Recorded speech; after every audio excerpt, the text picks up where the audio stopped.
So we got our footage, and if I was going to do it from scratch, this is just a pre-made node tree, but if I was going to do it from scratch, I'd create 1, 2, 3, 4, 5, 6, 7, 8 nodes. So we'll just do that real quick. 1, 2, 3, 4, 5, 6, 7, 8. 8 nodes from scratch. All right. Your first one is going to be a color space transform. So you're going to transform your log footage into Davinci wide gamut. So we'll just label real quick. CST Davinci wide gamut. So if we open that up, we come over in here and we're going to look up color space transform. It's right here. You're going to drag and drop that on. And then whatever you shot with, so I shot this on Canon in C-Log 2, but you would just use your camera profile settings. So input color space would be, if you're shooting on like a Sony FX3, FX6, you're going to do Sony Gamut 3 Cine, whatever. If you shot an S-Log 3, you'd put that.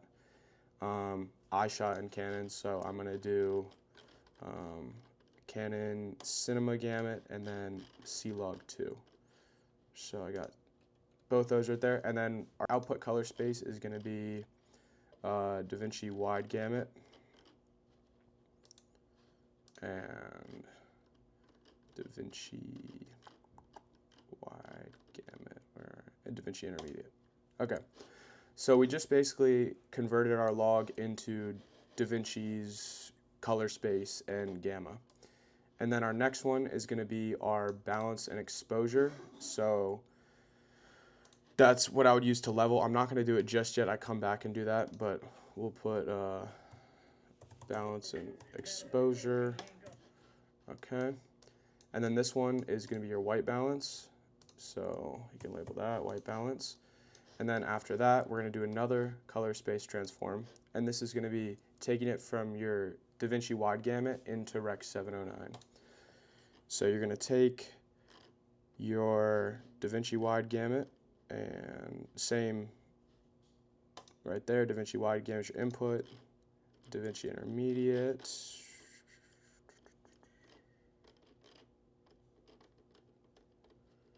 There we go.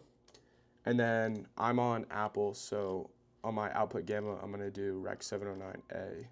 But Rec 709 and then Rec 709A. Boom. So now we've converted it from our Davinci wide gamut into our Rec 709, and now I'll kind of go back and tweak with these two, but this will give us a better way, more control over our colors instead of directly converting it to Rec 709 because we have the Davinci, and then depending on if your monitor is calibrated or not, it'll also help with that. So as far as like balancing it, I think the exposure looks all right. I can tweak with it a little, and I'm just messing with the lift gamma gain on these dials. I just have the wheel, so I'll probably drop that a little, my lift, and then take that down a little. I'm just looking for an evenly exposed image, basically how it was shot day of. And let's see, that looks pretty good. Take my white balance and I'll just use the dropper on like this cloud, and we'll kind of see. It's a little warm. Maybe like right there. I think that looks pretty good. All right, and I wasn't on, make sure you're on the correct node, obviously. I wasn't on the correct node for that, so yeah, let me fix that real quick. Perfect, okay. That's on the right white balance. Okay, so now that we have that, we're gonna do a LUT conversion, the film LUT. So you can take these two and you can turn them into a compound mode just by highlighting them. So create compound node, and then in here, you're gonna open this up and you got your two nodes. This one you can label, it's gonna be your LUT. So we're gonna do a film emulation LUT, and then this one is to prepare it, and that's gonna be another color space transform. So you can do it right, CST or whatever, Labeling them just helps you keep it open. We're going to go in here, drop another one on here. In here, you're going to make sure all of these are at Rec 709 because you already converted it into Rec 709, so you want all these to be Rec 709.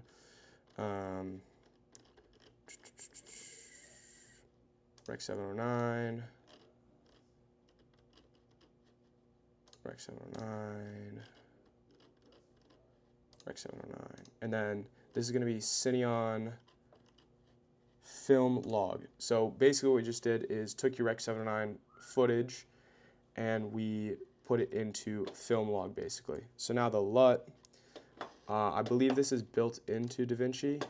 There's one called Film Looks, and I use the Rec 709 Kodak 2383 to D55, and we'll just apply that to the LUT right there. So basically that took log footage, converted it into Cineon film, and then now we just applied a film LUT. So that's like a film emulation basically. We'll hop out of that compound node, and then we'll hop over here, and these are our last two nodes. So here's where I use the film look creator, and I'll kind of tune in, there we go, drop that on there. So now I have the film look creator, and it kind of gives you a default. I like to do the 35 millimeter, and then I'll come in here and kind of make sure all my things are right. So it looks a little contrasty. I like to mess with the split toning, and then in here, I don't do halation, you can. I'll turn down the bloom a little. Grain, yes, and I think I did 3.5 for this. Like just under 4. Let's check this when it comes up. And then this is where you can play with your saturation. So I had mine cranked up pretty good there. And it's also looking a little warm, so you can tweak the white balance in here. All right. So I'm just playing with the film look creator to kind of bring out the look I want. You can mess with that a lot more and get that dialed. I'm probably gonna, let's see, I'll probably come back in and do something with the split toning.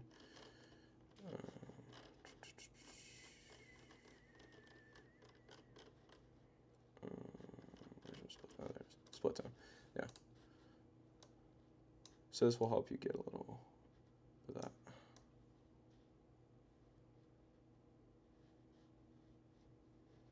So yeah, it's pretty cool effect there. Yeah, pretty sure I had something like that going. I could double check after. Okay, but you can get like kind of as much grain, as much film as you want. You can mess with the highlights. You can really expose your image all in here as well. But hop out of that. And then my last one is kind of to give it that last sort of pop of contrast. So we can also label this film look creator, and then this last one is going to be an offset, which is just like a simple S-curve contrast. So we're going to come into the curves tab, drop a pin there, and then we'll just kind of just a little, give it a little more pop. Let's see how we're looking.